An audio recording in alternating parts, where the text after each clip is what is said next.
Estamos de regreso en Punto y Contrapunto, el último bloque de la noche. Una de las prioridades para el gobierno de Andrés Manuel López Obrador es el control del tráfico ilegal de armas. Millones de armas procedentes de Estados Unidos circulan sin control aquí en México, sin que Estados Unidos parezca demasiado dispuesto a contribuir a la regulación de su venta y tránsito hacia nuestro país. Pero México ya está buscando otra vía para hacerlo, los acuerdos internacionales y el reforzamiento de controles a través de la Organización de Naciones Unidas. Veamos el contexto.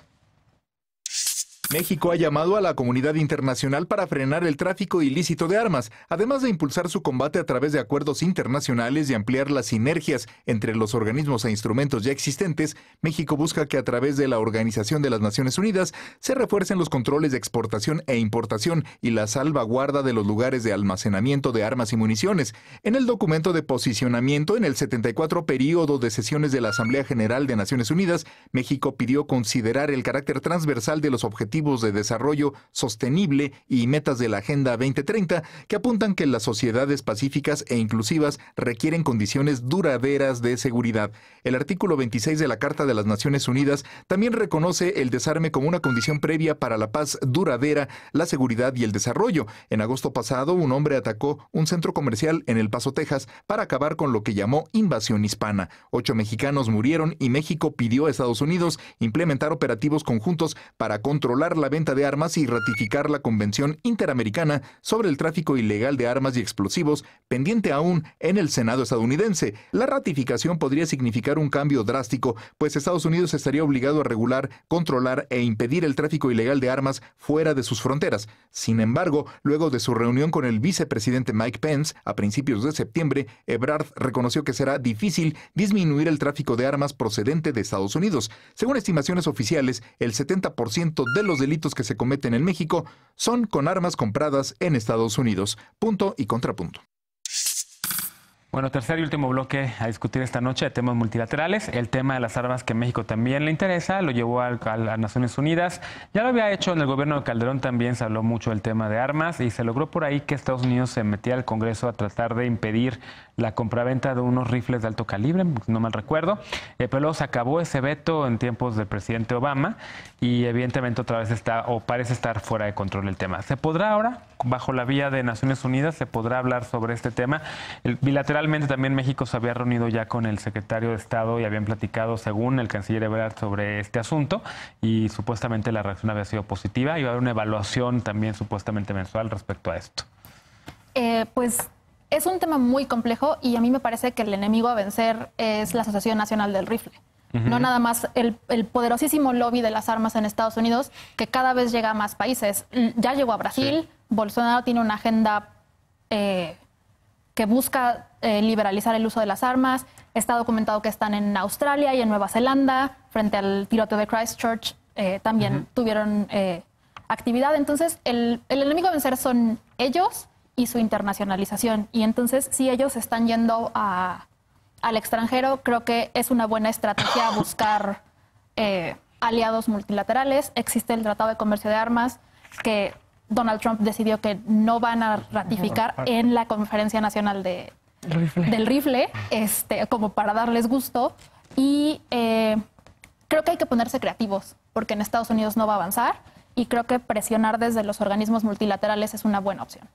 ¿Lo ves igual? ¿Es una buena opción lo multilateral? Además de, por supuesto, la pista de lo bilateral, ¿no? Que no hay que dejarla, pero lo multilateral. Mencionas, Cristina, el tema de todos los países que están empezando a tener ya este problema también, Brasil y demás. Y en efecto podría ser volteamos a vernos todos a los ojos y está ocurriendo esto. Creo que sí, es de celebrar que lo hayan llevado a la vía multilateral. Creo que al menos siempre se crea una narrativa, ¿no? Cuando vas a organismos internacionales y vas a discutir y vas a poner un tema en la mesa, al menos estás creando una narrativa contrapuesta a la de Trump y a la de todas esas personas de derecha que les encantan las armas. Y en política sabemos que las narrativas importa tener una especie de discurso bien estructurado. Pero también creo que hay muchas complicaciones. La primera es que, a ver, pues en Estados Unidos la mayoría de estas armas se compran de manera legal en estos shows o en estas ferias de armas, ¿no? Y después se pasan a través de la frontera y pues ahí no solamente es responsabilidad de Estados Unidos, también es responsabilidad de México el hecho de que tus autoridades mismas, las de las garitas oficiales, están dejando pasar armas, porque la mayor cantidad de armas que se trafican pues pasan a través de los puertos oficiales y de aduanas, no pasan por el desierto. Entonces ahí hay una complicación que México sí debería ponerse a pensar cómo poder fortalecer mecanismos. Y también quizá una buena lección podría venir de tiempos justamente del presidente Calderón, ¿no? Justo tuvieron el acerto de tomar el tema de armas, creo que fue excelente acierto de Ebrard el llevarlo a la mesa, pero ahora poder tener esto y pues entonces proponer que Estados Unidos dé algún tipo de apoyo para que justamente México fortalezca sus aduanas, que es otra de las propuestas que, por ejemplo, puso sobre la mesa Arturo Sarucán en un op-ed que salió en el New York Times. Okay. Creo que en el New York Times hace poco. Y a ver, y la última complicación que me parece importante sí analizar y poner a debate es que a mí me parece difícil que nos vayan a apelar, que nos vayan a hacer caso cuando ponemos el tema de las armas, si ya ellos leyeron nuestro juego, si fuera esto un juego de cartas. Estados Unidos ya sabe que no importa qué tema pongamos sobre la mesa, no importa qué exigencia les demos, nuestro verdadero interés es en no tener conflicto con el gobierno de Estados Unidos. Así que, y eso se reflejó precisamente en el memo que publicaron la Casa Blanca justo después del encuentro de Ebrard, la autoridad de Estados Unidos. Y el tema de armas no lo ves ni en un renglón, ni en una palabra. México sí lo puso, pero la Casa Blanca lo ignoró todo completamente. Ahí hay un reto enorme. Sí. Hay un reto fuerte, ¿no? Inés, ¿coincides con Ricardo? Yo creo que sí es un reto hacer esa parte de la relación bilateral funcionar, pero siempre va a ser un reto cuando tienes un poder, superpoder como Estados Unidos y un país como México que tiene capacidades distintas. Pero creo que la parte muy importante de subir esto a un tema multilateral tiene que ver con que Donald Trump ha sido muy vocal en decir que él sí quiere promover la venta de armas de Estados Unidos legal alrededor del mundo y él sí ha hecho estos anuncios diciendo que digamos que su país está open for business en ese sentido con otros países del mundo. Entonces creo que en ese sentido es muy importante lo multilateral porque aunque no fuerce a Estados Unidos a tener ese control, los otros países lo van a tener que tener. Entonces ahí se hace un detente en ese sentido. Creo que también lo que mencionaban ambos en el tema de la reforma de los estados que es necesaria en Estados Unidos, el tema de la Asociación Nacional del Rifle es digamos que un monstruo que se está yendo internacional, pero es un monstruo estadounidense que tiene que atenderse de las leyes estadounidenses de armas. Y en particular creo que también hay espacio de cooperación para México y espacio importante con los estados fronterizos de Estados Unidos, especialmente California, que es uno de los estados de donde más importan armas a México, que digamos que tiene una política más amigable hacia nosotros, más amigable hacia una frontera efectiva y segura de los dos lados. Entonces creo que también hay un espacio ahí, no solo irnos a la parte internacional o nacional, pero la parte subnacional, creo que ahí también es muy importante las garitas, las fronteras, cómo se cuidan y también, por ejemplo, la honestidad y la rectitud de los agentes migratorios de ambos lados de la frontera. Sí, porque no nada más son los mexicanos. No, claro, por supuesto, por supuesto. Muchos de los corruptos también Sí, del lado gringo. Sin duda. Desde luego, yo creo que ha sido un tema que también salió un poco a raíz del acuerdo migratorio, es decir, y ahora, o sea, un poco cuando el actual gobierno vio que la lucha, ¿no? en la opinión pública la estaba perdiendo, es como, pero les vamos a exigir también una especie de corresponsabilidad por el flujo de armas, ¿no? O sea, yo creo que más allá del debate de hay que atacar o controlar a la Asociación Nacional del Rifle, o sea, yo creo que tiene que ver con temas, desde luego, violencia estructural, o sea, en el país, y también, es decir, no estaríamos hablando de esto, ni de crímenes de odio, ni de supremacismo blanco, si no hubiera pasado lo de El Paso, Texas, claro, ¿no? Claro. Donde Patrick Crucius, de 21 años, digamos que entró en Walmart, y bueno, ya sabemos lo que pasó lamentablemente, pero digamos, o sea, si no hubiera pasado esto, el gobierno mexicano no estaría hablando de eso. Yo ahora celebro que también, bueno, a través de la representación en la UNESCO, ahora con el embajador Bremer, al parecer traerá este tema. En la Cancillería creo que lo está impulsando en Naciones Unidas. Y en la OEA. Fue también a una reunión, digamos, que hablar sobre crímenes de odio. En la OEA se logró sacar la resolución, digamos, que de manera por aclamación. O sea, digamos que yo creo que esos son los caminos que el gobierno mexicano debe aprovechar, porque ningún país va a ir en contra de eso, ¿no? Y es muy fácil encontrar un eco en contra de la administración de Donald Trump, en contra del discurso de odio, en contra del supremacismo blanco, y desde luego, si eso, hasta incluso ya está como estrategia electoral, si eso te va a ayudar para minar la credibilidad de Trump, yo creo que se debería hacer. Claro. Y creo que sí le tiene que echar ganas al gobierno mexicano, yo haría ese apunte, porque el contexto electoral. O sea, ahorita los demócratas están teniendo un temor enorme de tomar cualquier postura que se vea demasiado hacia la izquierda, porque aprendieron en las últimas elecciones que entre más moderados se vean, más competitivo eres contra los republicanos. Así que México no va a encontrar campo fértil a nivel federal para ese tipo de regulaciones. Al contrario, hay que meterle, hay que llevarlo a la prioridad en todos los consulados. A ver, si les parece, me quedan 3 minutos de programa y evidentemente no tocamos otros temas que también están en la Asamblea General. Me imagino que Ricardo quiso hablar de medio ambiente. México también habló del tema medioambiental. De manera también creo que contradictoria fue a decir que México va a continuar con los acuerdos de París, pero al mismo tiempo Tren Maya, pero al mismo tiempo refinería de Dos Bocas, pero al mismo tiempo no se hicieron unas subastas de energía limpia. Las cancelaron. Y demás, ¿no? ¿Qué más? ¿Qué decir de eso? Pues la postura de México es debilísima. Celebro mucho que haya gente, son individuos en la Cancillería que están intentando impulsar la agenda, que sobre todo la subsecretaria en temas multilaterales, muy bien por ella, también muy bien por el canciller que está metiendo el tema, pero eso queda una voz en el desierto y queda sin que nadie te tome en serio, porque el presupuesto en términos ambientales se ha bajado. Ahorita ya no es prioridad, ni siquiera hablemos de prioridad, es algo que no interesa al gobierno de la República. Por otro lado, el secretario general de Naciones Unidas convocó a la cumbre climática para que presentaran un plan de largo plazo a fin de reducir emisiones a un nivel neto de emisiones, es decir, que puedas absorber el mismo nivel de emisiones que estás emitiendo.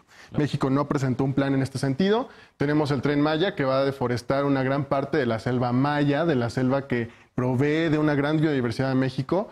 Y bueno, ahora tenemos la refinería, que justamente todos los países están yendo hacia invertir en renovables, hacia invertir en solar. Y pues nosotros estamos invirtiendo en refinar gasolina que ni siquiera sabemos si va a ser competitiva y que quizá tendremos que subsidiar de manera ineficiente.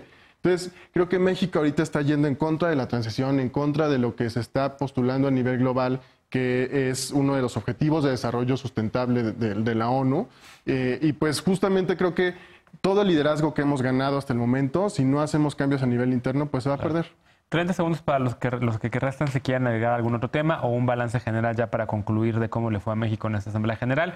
Salió también el tema de cultura, por cierto, de preservar el patrimonio, de regular para que no se venda el patrimonio fuera de nuestro país, patrimonio que, por cierto, sale de manera ilegal de México y se vende de manera ilegal también, ¿no? ¿Algún otro tema, Eder? Bueno, yo creo que principalmente...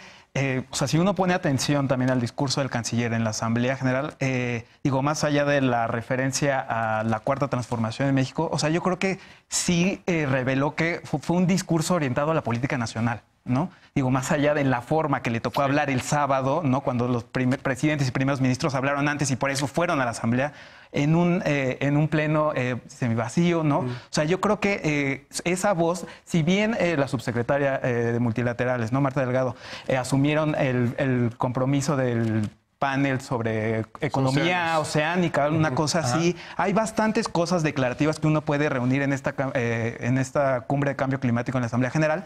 Yo creo que la factura respecto a lo que realmente sí estás haciendo y qué tanto estás declarando va a ser alta, ¿no? Y yo creo que por eso habría que ser más, digamos, precavidos, más prudentes respecto a lo que están firmando, lo que están diciendo, porque, bueno, eventualmente, digamos que la cruda les llegará, ¿no? Ahí está, Emerson. Muchas gracias. Rapidísimo, Cristina, 30 segundos para concluir. ¿Cómo ves a México en esta Asamblea? Una de las iniciativas que me pareció más interesante fue que México se sumara al llamado de Christchurch, esta iniciativa del gobierno de Nueva Zelanda para trabajar con las plataformas de Internet para evitar los discursos de odio, porque es un tema que va a ser cada vez más importante y que tiene muchísimas implicaciones con temas de libertad de expresión, con temas de acceso al conocimiento y que hay que caminar una línea muy delgada en eso y yo echaría así ojo por ahí. Muy bien. Y por último, Inés, ¿con qué nos quedamos? Yo creo que definitivamente, como mencionaron antes, mencionaste tú el tema de Christchurch, mencionó Emerson el tema del Paso. Creo que este discurso del canciller, esta participación de México en la Asamblea General, está demostrando los espacios que se está abriendo México en otros lugares no tradicionales, buscar el Consejo de Seguridad, aunque pueda ser el choque con Estados Unidos, impulsar legislación en contra del discurso de odio, impulsar la regulación de armas, hablar del tema del feminismo, hablar del tema de la cultura, hablar del tema multilateral, especialmente con énfasis, un gran énfasis en Centroamérica, en Latinoamérica, en nuestros, digamos que espacios tradicionales de influencia. Nos muestran también otros caminos que se están abriendo en México que creo que tendremos que dejarles tiempo de respirar para ver cómo se desarrollan. Bueno, pues ahí está el tema. Gracias a los cuatro. Me gustó mucho hablar de temas internacionales de México, por supuesto, pero en México desde una perspectiva internacional. Vamos a una pausa y regresando ya nos despedimos con la paparrucha de la noche. No te vayas.